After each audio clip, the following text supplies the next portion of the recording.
we were up 5-2. The Flyers were up 5-2, essentially halfway through that second period. We allow 5 straight goals to the Toronto Maple Leafs, who outshot the hell out of us tonight. Some weak goals. Brian Elliott, some short side goals from just pretty much dump-ins. Yeah, this was a dagger. This was a dagger. I would have felt like if we stole this game and won this hockey game when it was 5-2, and if we were actually finding a way to win this game, you still hold on and say, really, maybe the Flyers get it done. They collapsed. They collapsed big time. You know, JVR gets his hat trick in the return to Toronto. So what? This game was weird. Fluky from the Brian Elliott goal we let in to Anderson, their netminder, playing with the puck in the crease that almost went in twice, to just crazy flows of the game. And you have to just take a look at the Flyers' defense as a whole. To allow 7 total goals, it's really abysmal, especially when you're up 5-2. How you allow 5 straight goals, it's crazy. It really is absurd. The team fell apart, and you know there's nothing else really to say other than that. What's wild is you had the same person.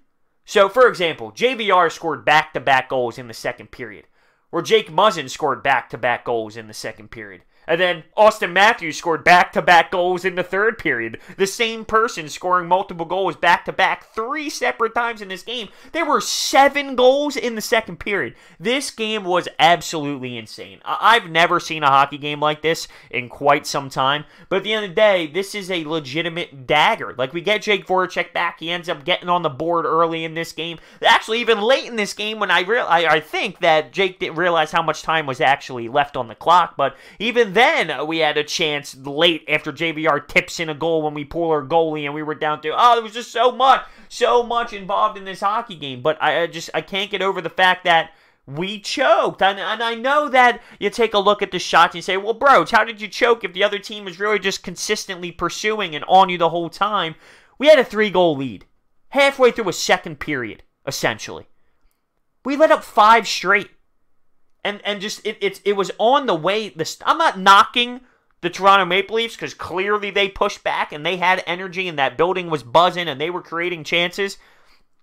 But you have to take a look at some of our defensive plays. Abysmal. The style of play in the D zone at times, it reminded me when Dave Hackstall was still here.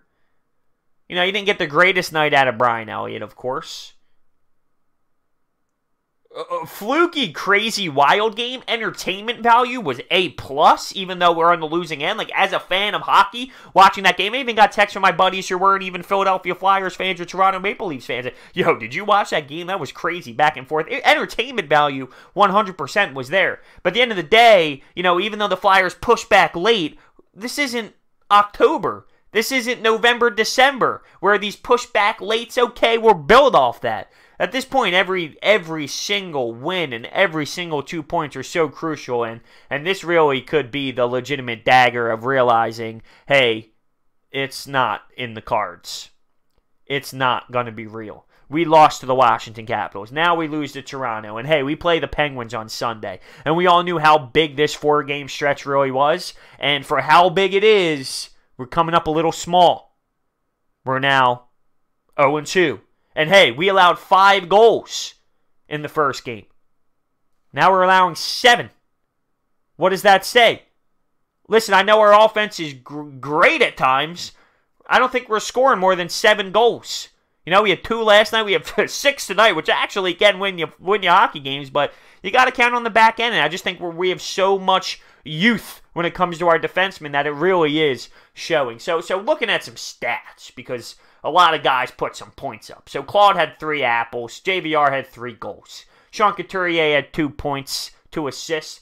Ghost had a goal and assist. Radko Gudas had a goal and an assist. Nolan Patrick had 2 assists. Hay gets an apple. And looking at the Leafs, multiple 2-point nights as well. Just offense when it came to this game. Jake Muzzin, 3 points. Hainsey, 2 apples. Kadri, 2 apples. Matthews, 2 goals. Nylander, 2 apples. Just a ridiculous game. But what this tells me, and I hate to say it, but this could be rest in peace Philadelphia Flyers for this season. It really could be. I mean, it got to that extent. 51 shots, 44 saves. Is that true? Is that where we're at here?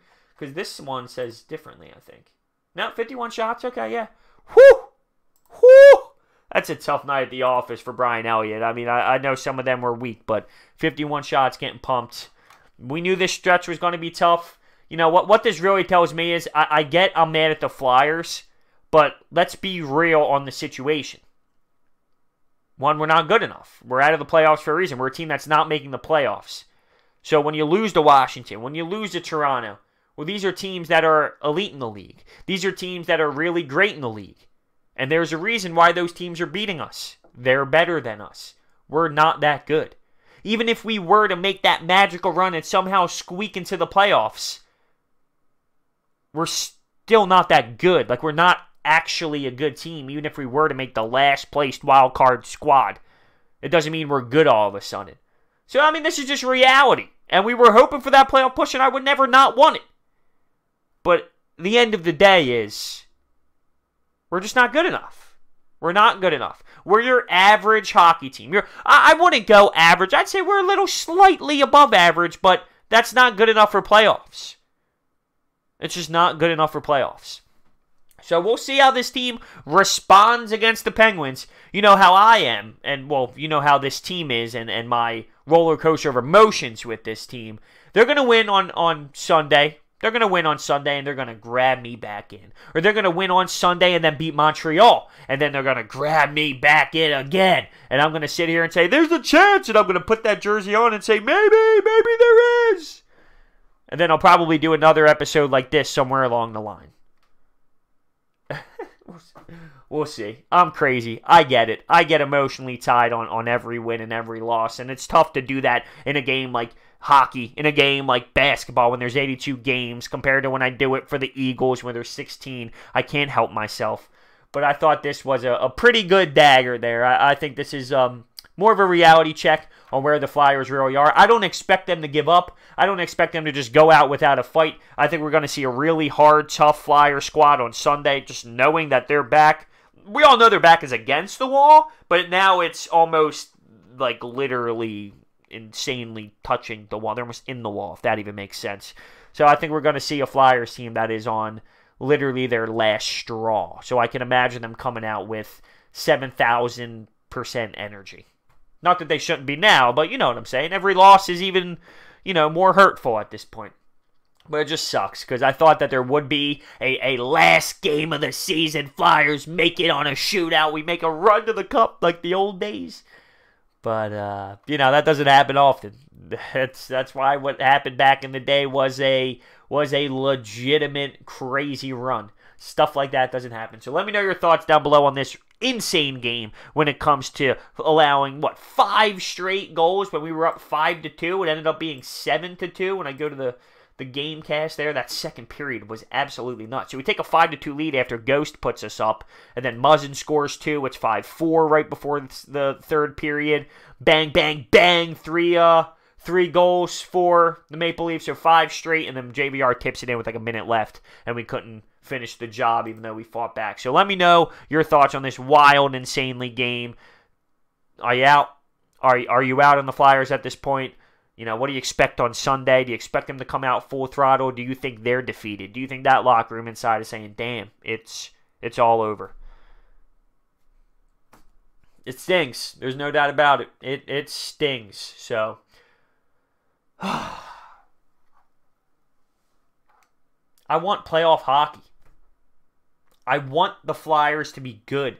I want the Flyers to have a legitimate chance. It's funny because the Maple Leafs are sort of like the Sixers in this regards. They're a great team, and their fan base is so harsh and so critical on them that they nitpick everything. Just like we do with the Sixers. Oh, they're good, but they're not good enough, and this and that. And they're the same way, and just as passionate as we are about the Sixers in the regards that we are so just critical on them, even though they're really good. They're the same way with the Leafs. So it's just funny to see that as a fan base. Let me know your thoughts. Thanks for watching. I'll see you next time.